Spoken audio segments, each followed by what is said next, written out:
Indigenous Rights Radio, because knowledge is power.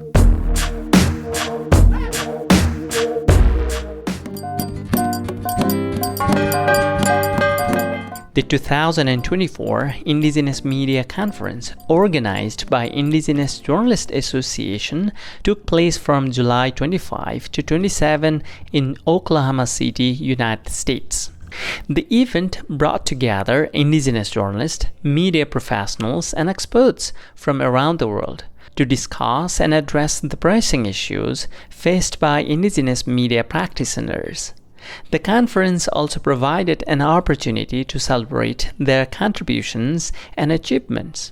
Cultural Survival was also present at this landmark event and asked Indigenous journalists to share their experiences, challenges, and successes in covering Indigenous communities and their efforts in collaborating for Indigenous rights. My name is Jim Compton. I'm a filmmaker in Canada. I'm also one of the founders of the Aboriginal People's Television Network. And I'm here giving a presentation. It's called Thunderbird Rising. The idea in our culture is that the Thunderbird is the bird that comes down when we pray. It comes down and sits on our ceremonial lodge and answers our prayers. So that's the symbol that we use, and that's a symbol that we follow. It's a spiritual concept that we use to move our agenda forward as far as our languages, our culture, and being part of the media landscape, right?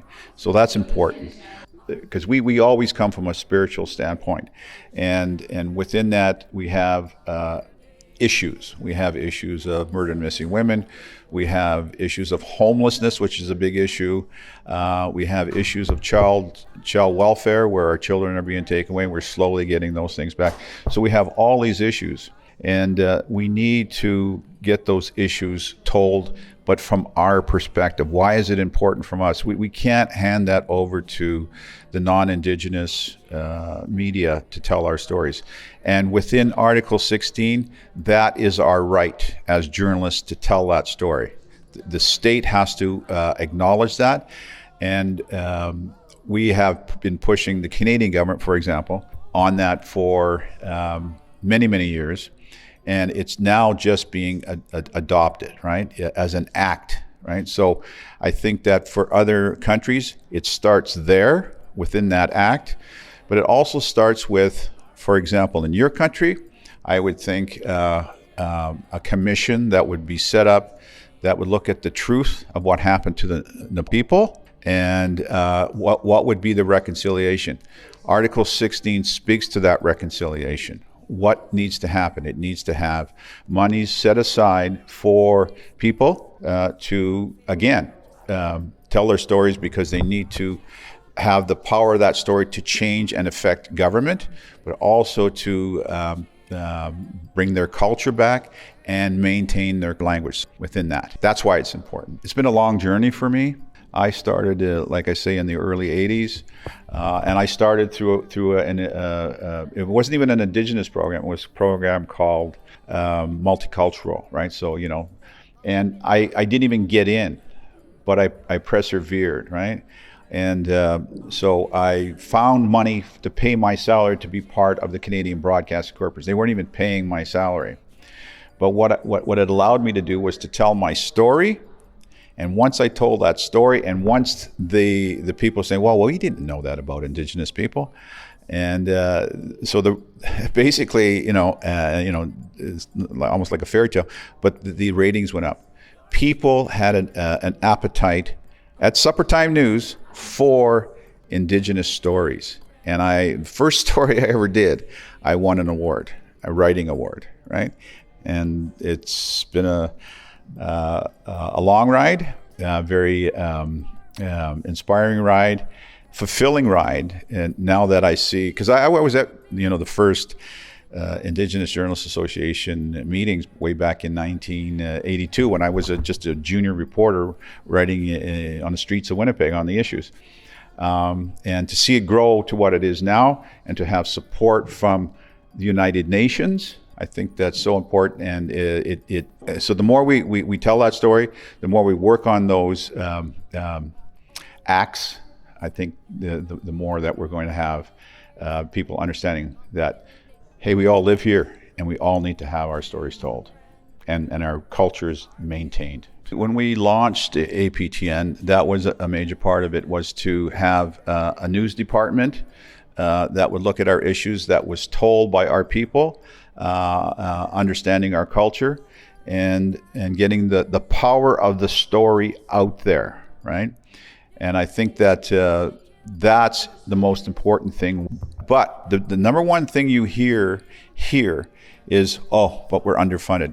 You know, we're struggling to find the money.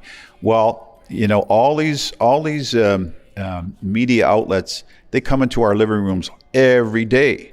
They're telling us their story, and it's hurting us.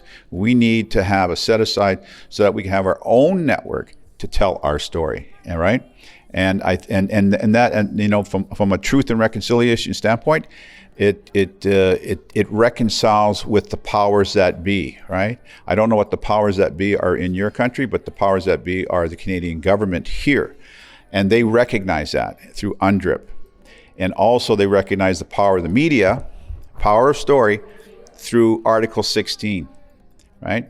But it's not a magic bullet.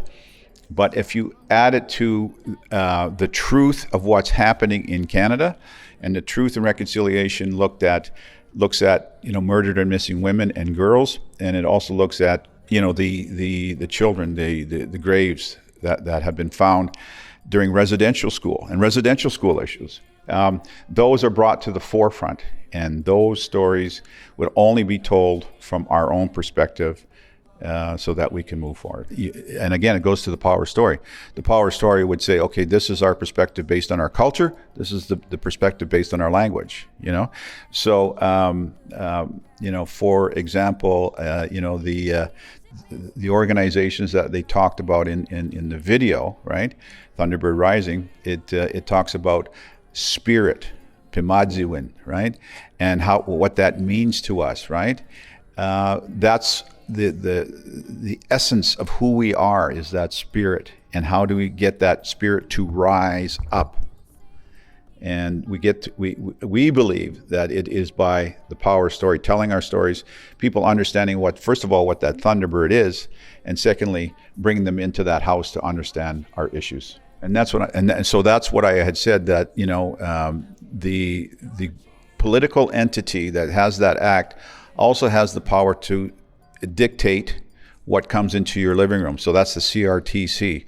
You have to pressure them to say, okay, if you want to come into our living room, you're going to have to put a set aside of money to allow us to tell our stories. Otherwise, we're not going to support that, right? And why should they do that? Because the United Nations, which is a world organization, is pushing for that, and they're asking countries like Canada, USA, New Zealand, Australia to recognize that, right? And that's why, because Article 16 speaks to the power of story, and that's why it's important. We have the Indigenous Journalists Association, which thinks that way. You know, why are we doing what we do? We're doing it because we need to maintain those three things, and we need to create a media entity that will ensure that we're there. And you know, it also is there to have that we have good government, right? You know, so we have to keep an eye on our politicians too. That's why it's important. We need to have the power of story.